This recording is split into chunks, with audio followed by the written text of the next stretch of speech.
aí Talk Show. Para comandar o programa, Professor Caixeta. Vamos à nossa quarta temporada do IAI Talk Show. E com muito prazer, né, com muita honra, nós estamos recebendo o Dr. Luiz Alberto Garcia, representando o que nós chamamos de Fontes da Juventude. E gostaria de dar as boas-vindas ao Dr. Luiz. Seja muito bem-vindo, Dr. Luiz Garcia. Muito obrigado, estou para ir.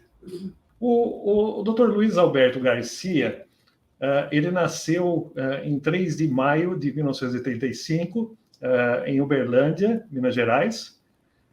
Está, portanto, aí com 87 anos, que certamente não aparentam. É do signo de Touro, tá?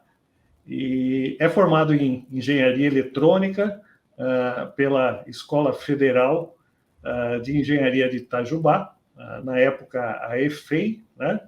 Hoje a Universidade Federal de Itajubá, a Unifei. Ele fez várias especializações em instituições internacionais renomadas, e é casado com a dona Ofélia Pereira Garcia, com quem tem 2 filhos, a Ana Marta Pereira Garcia e o Luiz Alexandre Garcia. E atualmente, o Dr. Luiz Alberto Garcia é o presidente de honra do Conselho de Administração do Grupo Algar. E nós entendemos que a história de vida do Dr. Luiz Garcia seja por demais inspiradora, demonstrando aí que os mais diversos sonhos podem ser alcançados. E nessa quarta temporada do IAI Talk Show, nós escolhemos como entrevistadas pessoas por demais dinâmicas, que demonstram a existência de uma verdadeira fonte de juventude. E antes de prosseguir, né, iniciar a entrevista propriamente dita, eu quero agradecer a nossa parceira, a Taxo Agroambiental, que patrocina essa produção, e ao apoio da Gismaps. Bom, Dr. Luiz Garcia, a sua história de vida, ela certamente acompanha a história do Grupo Algar. O senhor saiu de casa cedo, né, com 10 anos de idade, para estudar, e começou a sua trajetória no Grupo Algar em 1960 como o primeiro engenheiro da então Companhia de Telecomunicações do Brasil Central, a CTBC, que hoje é a Algar Telecom. E o Grupo Algar hoje possui mais de 20 mil associados que servem a mais de 3 milhões de clientes em diversos setores, né? Incluindo a tecnologia da comunicação, tecnologia da informação, o agronegócio e entretenimento. Então, a primeira pergunta, doutor Luiz, é a seguinte: o senhor já na infância, quem sabe juventude, sonhava que tudo isso pudesse vir a acontecer? De forma alguma. Era quase impossível pensar que isso poderia acontecer, né? Eu praticamente fui criado junto ao primeiro negócio da família, o primeiro negócio do meu pai, que era uma máquina de beneficiar arroz, e ali eu brincava, era posto para fora para não ser acidentado, né? Mas não pensava nisso, não. Isso aconteceu, né? E não perdi as oportunidades de aproveitar os acontecimentos que vieram. Legal. E doutor Luiz, parece evidente aí na sua história empresarial a importância dos laços familiares, né? Então, a começar do seu avô, né? E certamente passando pelo seu pai, o Alexandrino Garcia, que, com o apoio dos filhos, né, incluindo o senhor, conseguiu diversificar os negócios da família, e isso incluiu, né, a criação de empresas nos setores de comunicação, tecnologia, turismo e agropecuária. E em 1987, o senhor, dentre outras coisas, acabou sendo responsável pela reestruturação do grupo e pela contratação do primeiro CEO de mercado, né, para o Grupo Algar. Então, o que nós percebemos é que, dentre outros fatores, né, ficam claros aí a questão da família unida, né, a força de trabalho, né, a qualidade do serviço que é entregue. E eu gostaria que o senhor comentasse sobre esses fatores e, quem sabe, outros segredos aí para a longevidade empresarial, se assim pode ser chamado. Olha, a família, a procedência nossa é de Portugal. Meus avós, há 100 anos atrás, quando vieram para o Brasil, o mundo tinha saído da Primeira Guerra Mundial, a Europa estava muito sem emprego e vieram quase toda a família aqui para o Brasil, especialmente na construção da Estrada de Ferro da Bugiana, que começava em Campinas, terminava aqui em Araguari. O primeiro negócio foi o meu avô com meu pai, que chamou José Alves Garcia e Filhos, logo em seguida Alexandre Garcia e Irmãos, e mais tarde Irmãos Garcia. Em 1954, o senhor Alexandrino, que não é meu pai, que a gente costuma chamá-lo de comendador, porque ele recebeu o título de comendador do governo português, ele foi o sucessor, comprou a empresa telefônica que tinha aqui em Uberlândia, que eu vi, então, me formei em 59, em janeiro de 60, eu comecei a trabalhar aqui nessa empresa. 1900, final da década de 50, o Brasil estava explodindo, era Vale do Rio Doce, Nova Cap, Volta Redonda.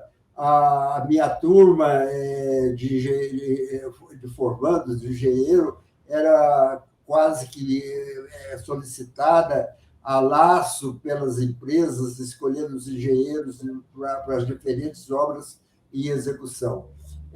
Hoje eu imagino o seguinte, uma irresponsabilidade de jovem, eu deixei de trabalhar numa Petrobras ou em Volta Redonda e vim trabalhar com o meu pai numa empresa de telecomunicação, de telefonia, que tinha 500 telefones. Então, na ocasião, eu fui o primeiro engenheiro da empresa, e se hoje eu imagino, era uma responsabilidade total, mas eu não me arrependo. Ok. E o Alexandrino Garcia, né, o seu pai, ele faleceu em 1993, né, com 86 anos, né, e o Grupo Algar, fundado por ele, celebrou, neste ano de 2022, 92 anos de história. E as gerações seguintes, né, conduzem as empresas do grupo, e isso acaba incluindo, dentre outros, né, o seu filho, Luiz Alexandre Garcia, que diz que você, né, de fato, o elo de ligação, né, do passado, do presente, e que está conectando o futuro, né? Então, em cima disso, doutor Liz, eu gostaria que fosse comentado um pouco para uma empresa, para um grupo como o Hogar, a importância que possa ter sido dada ao planejamento das sucessões ao longo da história. Como que isso acabou acontecendo? Foi uma sorte grande terem as pessoas?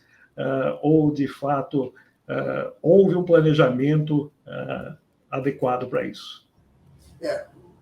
Você, Ampassan, você citou no módulo anterior que houve um CEO que veio nos ajudar. Primeiramente, a nossa família do comendador Alexandre Garcia, muito pequena, o irmão mais velho, a minha irmã e eu. Na família portuguesa, a hierarquia é muito forte. Mandava o meu pai, minha mãe, meu irmão, minha irmã e eu. Eu sempre brincava que eu só mandava em casa no gato e no cachorro. Infelizmente, o meu irmão, que era um grande comerciante, não se formou, mas foi um hábil empresário, faleceu com 44 anos de idade, 43 anos de idade, extremamente novo, e fez uma falta muito, muito grande. Com a ausência do meu irmão, que ele estava substituindo meu pai já na então CPBC, o meu pai voltou novamente para dentro da empresa. E nós tivemos que contratar, com a morte do meu irmão, tivemos que contratar um financeiro externo, e que como toda empresa, e a nossa não é muito diferente das outras, nós temos tempos de bonança e tempos também de crise. E no tempo de bonança, o nosso financeiro era muito paparicado pelos bancos. Quando nós entramos numa crise financeira, esse nosso financeiro entrou em estafa e nunca mais voltou. O médico deu 30 dias, depois 60 dias, e ele não voltou a trabalhar mais. O comendador que o substituiu, logo em seguida, teve um AVC e saiu de combate. E nós tivemos que procurar um financeiro, um CEO, para ajudar. Eu sempre brinco dizendo o seguinte, que uma guerra não acaba por falta de um general, mas quando essa guerra tem muito poucos generais, a falta de um faz uma falta muito grande. Esse CEO que nós fomos trazer, que é o senhor Mário Grossi, o italiano, trabalhando na empresa francesa, na RU francesa, que nós fomos sócios dele na fabricação de computadores em Belo Horizonte. Fabricação, assim, entre aspas, porque era montagem, porque a fabricação nós não tínhamos capacidade de fazer uma montagem total, a fabricação total, mas uma empresa... A Bull do Brasil era talvez a única empresa do grupo Bull que dava lucro no mundo, então a gente era muito bem vista, essa empresa. O Mário, nós conhecemos o Mário quando nós estávamos negociando a parceria com a Bull, e conhecíamos ele do outro lado da mesa. E foi uma negociação de quase 3 anos, e conseguimos fazer essa negociação já ainda com o comendador bem de saúde, aceitou a vida do Mário para nos ajudar na administração. A negociação com o Mário foi muito forte, O Mário, uma das condições que ele fez, ele precisava de 4 anos para sanar a situação financeira que estava precária de então. Aliás, esse problema de situação financeira é cíclica, viu? De 7 a 10 anos acontece. O Mário fez uma proposição para mim que ele precisava de 4 anos, queria a carta branca, e o único direito que eu tinha era mandá-lo embora. E estabeleceu uma multa lá que nós aceitamos. Se mandasse embora no primeiro ano era um X, no segundo era já menor, no terceiro, em vez de ficar 4 anos, em 4 anos ele ficou quase 8 anos, 7 anos e pouco. Nesse interim, meu pai veio a falecer, e o Mário fez um trabalho excelente. Ele é que começou a organizar a família, a organizar a sucessão. Ele tinha muito conhecimento europeu, de famílias europeias, como estava organizando o futuro, e assim foi feito, e graças a Deus está em pé até hoje, vai muito bem essa organização, e cada dia vai se fortificando mais, fortalecendo mais. Lidar com a família não é fácil. A família cresce progressivamente, os negócios aritmeticamente. Né? Então, você já viu como é que é, né? Doutor Luiz, a gente tem uma associação de imagem, a princípio, muito bem definida, relacionando o Grupo Algar com Minas, quem sabe com o Triângulo Mineiro, e particularmente aí para Uberlândia. Então, eu gostaria que o senhor comentasse um pouco dessa questão locacional, chamemos, né? Até que ponto existe, de fato, por parte do Grupo Algar, essa preferência por Minas? Eu gostaria muito que nós fôssemos uma empresa oficial de Minas Gerais. Mas você começou falando do Triângulo Mineiro. Nós nos consideramos uma empresa do Brasil Central, porque nós começamos aqui, somos uma empresa triangulina, bem no Triângulo, nós estamos muito bem localizados dentro do Triângulo Mineiro, do sul do estado de Goiás, o nordeste de São Paulo, e do Mato Grosso do Sul. Isso é no setor de concessão. Agora, já no setor de expansão de telecomunicações, fora do setor de concessão, nós estamos de Porto Alegre a Fortaleza, no Brasil, do sul do Brasil, estamos bem posicionados, do Nordeste, bem posicionados também. Então, nós não somos mais uberlandenses só, nós nos consideramos no Brasil como um todo. Lógico que ainda falta muito espaço para a gente crescer dentro do Brasil, para estar presente em todas as capitais do Brasil, mas isso faz parte de um planejamento de médio e longo prazo. Okay. Doutor Luiz, o senhor, né, sempre uma pessoa bastante comedida, humilde, mas é um cidadão e empresário de sucesso, super reconhecido, né? Seja nacional, seja internacionalmente. Então, em cima disso, eu queria que, por favor, o senhor compartilhasse conosco um pouco sobre os desafios que já foram enfrentados, né? E quem sabe também sobre os desafios a serem enfrentados, para mostrar que, né, a sua história de vida, pessoal e empresarial, é efetivamente um bom exemplo e uma experiência marcante para o Brasil, né? E nesse sentido, né, o que ainda está dificultando a consolidação da história do sucesso do país como um todo, doutor Luiz? Esse desafio, se hoje a velocidade com que a tecnologia veio e tal, ela não começou agora.